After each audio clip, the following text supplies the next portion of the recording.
Ah, dang it. Hey, what's up YouTube? EX7 Mods here. I'm gonna do a Picoboot chip on one of my OG custom GameCubes, but originally it has just the the Xeno GameCube chip to basically enable the drive, but with the all the upgrades lately with the Picoboot, seems like it was worth doing. So without further ado, I'm gonna get this broke down and hopefully upgraded. Alright, so I'm not gonna get all the details, but the important one is that you have the stupid security bit for these dumb things. They're just such a pain to deal with otherwise, and it sucks waiting for it to come in the mail, but you know,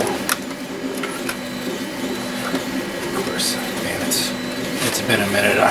It's been so long I literally cannot remember how to take this off. Oh, of course. Screws. That makes sense. Okay, try this again. I'm gonna scratch anything. Wow, it's been a minute since I've opened up a GameCube. Oh, apparently I didn't get the screw out all the way.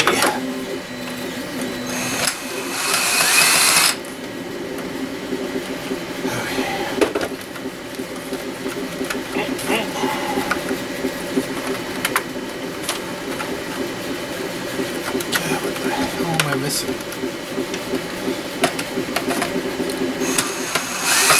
Yeah, I didn't get it all the way. Story of my life.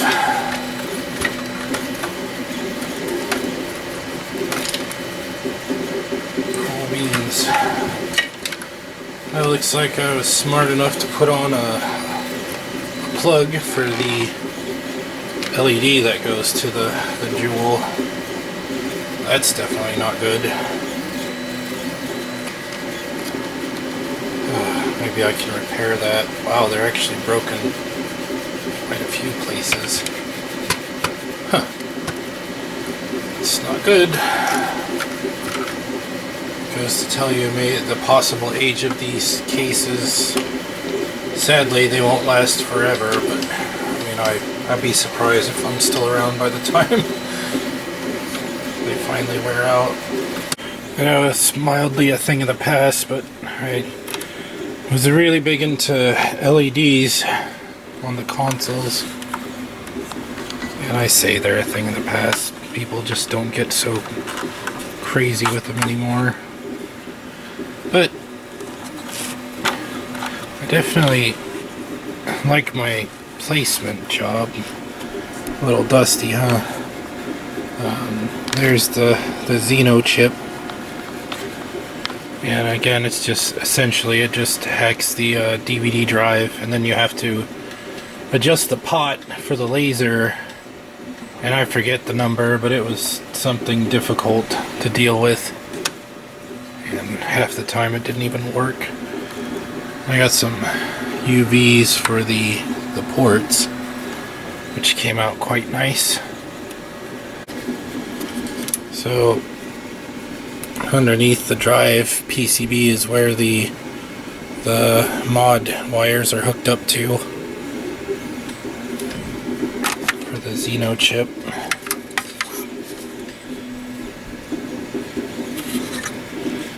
Definitely been a long time since I've seen that. So I don't think I gave anything beyond this point any special treatment. A little dusty for sure. Other than that, it really doesn't look bad. I don't think I put a lot of hours on it after I did all the mods, which is pretty typical of me, unfortunately. So, alright, let's get this all stripped down and get ready to do some soldering. Now on to the mod chip. And yes, I ordered the cheap kind. They say the cloned Raspberry Pi Pico right here. Definitely smaller than I thought. Oh, it's actually, that's interesting because the other Picos, I don't know if they have the Type C. I think they were the previous generation of USB, so I could be wrong.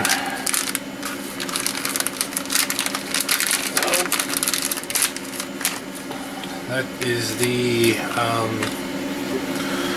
oh, I forget what they call the port. One of the ports underneath, SD card adapter, and LP port? LP port? New thermal pads, which I'm a little wary of, but I kind of botched one of the other ones on the heatsink, taking it out. Oopsie. So I'll probably end up using at least one of them. And then a nice little 3D printed Pico Raspberry Pi Pico holder. Of course, the required wiring. First things first, I know most people mount them on the front, but being that there's a USB port, I kind of want to mount it to the side, just in case for like future upgrades and whatnot. That way I don't have to take the thing off or apart to essentially put on new software.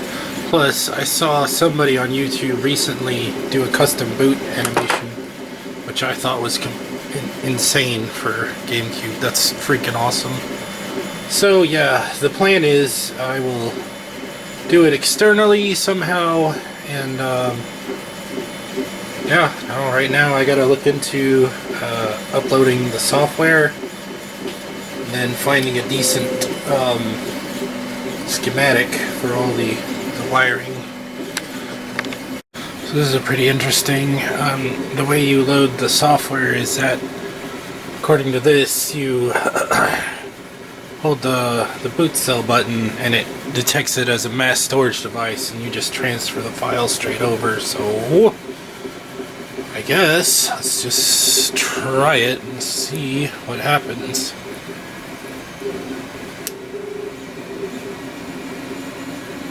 And nothing.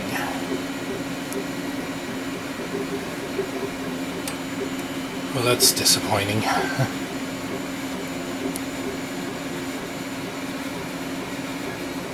Reset. Oh, I'm sure I'm missing some drivers of some kind. So yay.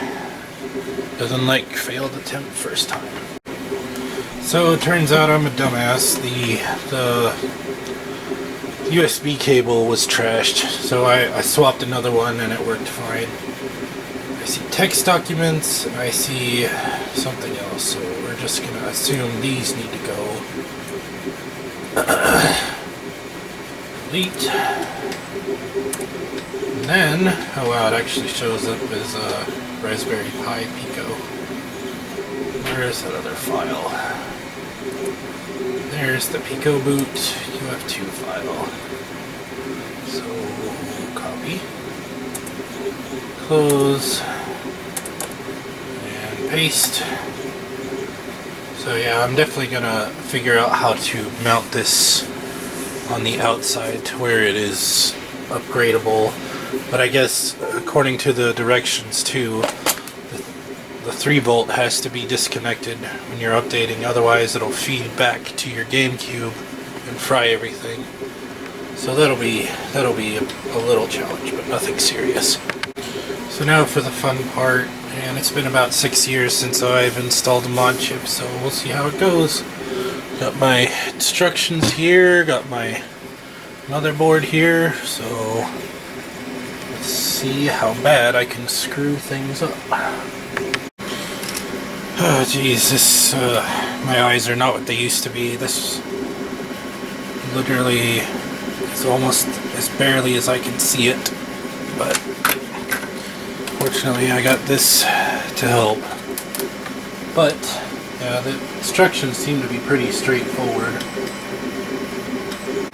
So the only trick I've ever known with soldering is you can't explain it. You just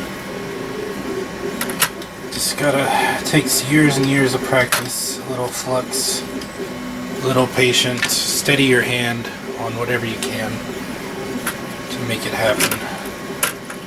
And make sure you invest in a variable temperature one. That way, and you know, it'd be nice to have one of those board holders, but again, it's maybe a future endeavor, so I'm going to start with basics. Oh, that would be the 3.3 volts. Jeez. Got 1, 2 over. These are a little long, so I'm thinking I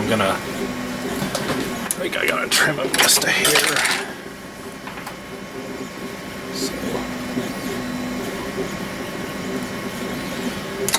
Don't want them crossing each other. So, and you know, different solders for different occasions. For something like this, definitely a light solder. What do we got? 1, 2, 3 over. Basically that one. Yay. Oh gosh. Take that.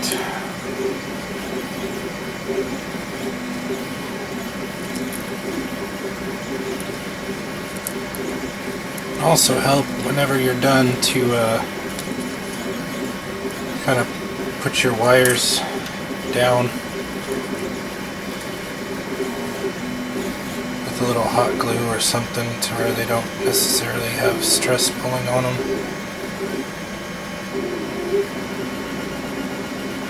Yay, but I'll do that after I get them all laid out. Alright, I know this is probably not that interesting, but I feel like it is important nonetheless.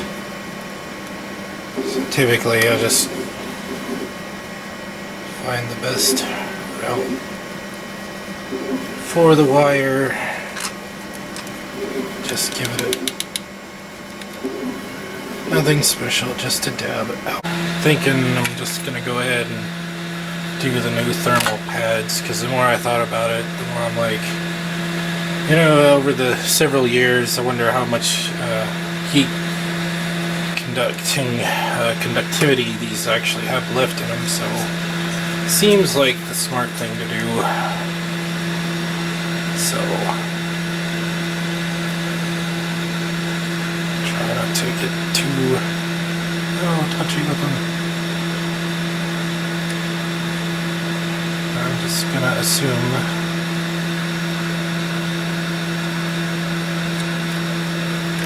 that'll work.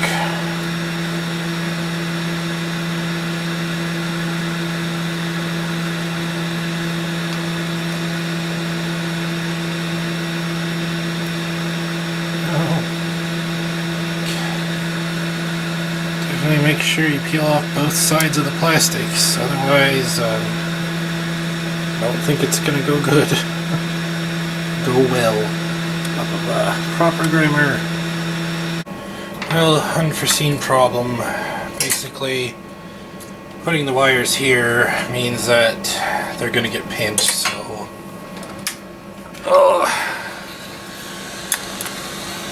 what I am going to do is move them out here.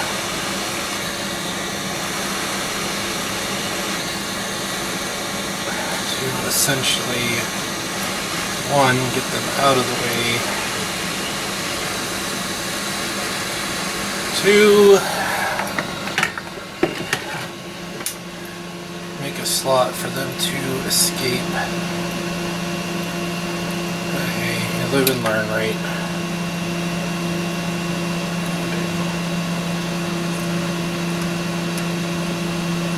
So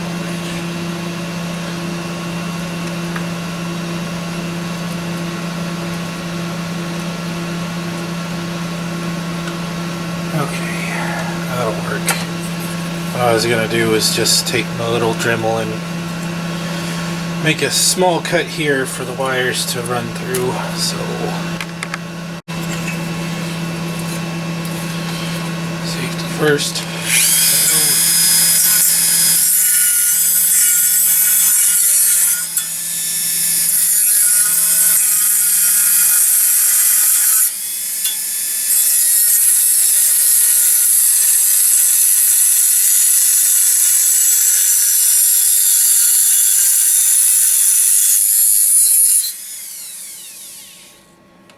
There you have it.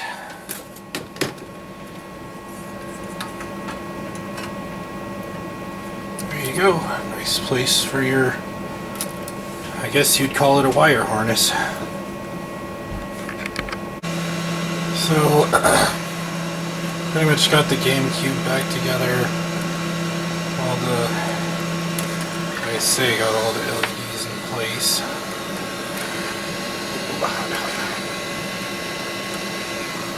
Not quite. One of them popped off. And, okay, last, well, I say last, not really, but not least, is pretty much where I wanted to mount this, but I'm not going to solder it while it's so close to the body, otherwise I'm just going to screw things up. So let us figure out where everything goes, and it's actually labeled, so that's nice. So I figure a little bit of slack, and then whatever slack I have I could tuck back into the GameCube itself. God, that makes me sad. Maybe I'll remedy that somehow. Alright, so first thing I remember doing was the red and the 3.3 volt, which is here. And I gotta have my soldering iron. So yeah. Well, there it is. It's on the side, but later down the road I'll make an enclosure, like a 3D printed enclosure.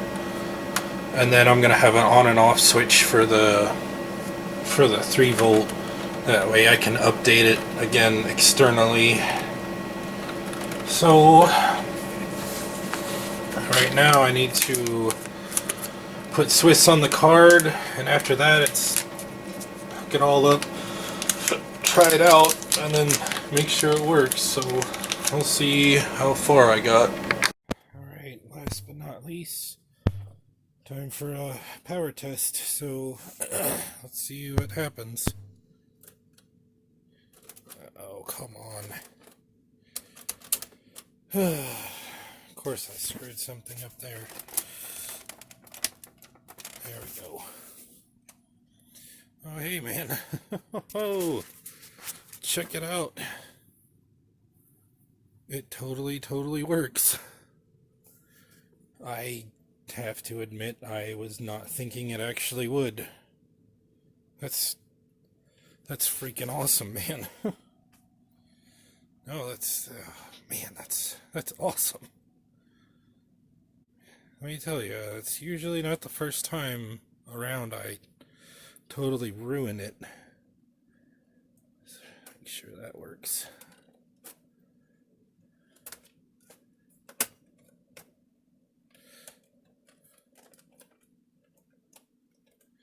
I think I'll have to figure out why this isn't working. But yeah, no, aside from that, looks great. Super happy, super excited. Man, that's awesome.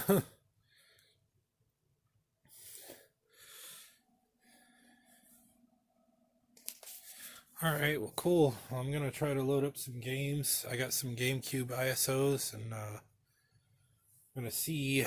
Hold on, my aim is to put the entire collection on one single card, but we'll see how far I get on there. But I'm sure that'll be an updated video much later. Alright, well, thanks for watching. Hope you enjoyed. And, peace.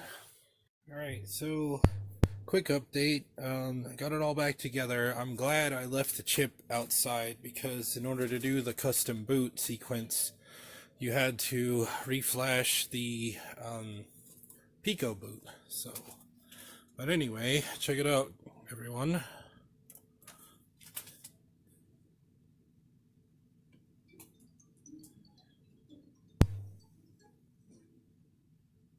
That's really cool.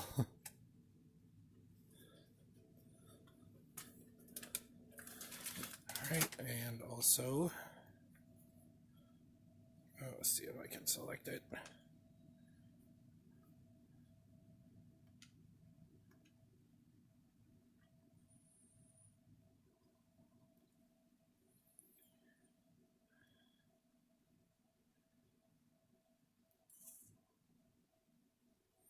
There it is.